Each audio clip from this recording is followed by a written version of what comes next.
ये रहा finally bank statement, debit card.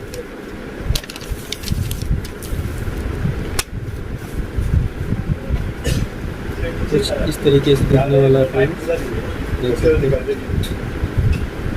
तो फ्रेंड्स आपने देखा एक्सिस बैंक का एटीएम कार्ड, अभी चेक बुक साथ में नहीं मिला है, ये हमको ब्रांच में जाके लेना पड़ेगा। मैं आपको नेक्स्ट वीडियो में बताऊंगा। चैनल पे बने रहने के लिए धन्यवाद।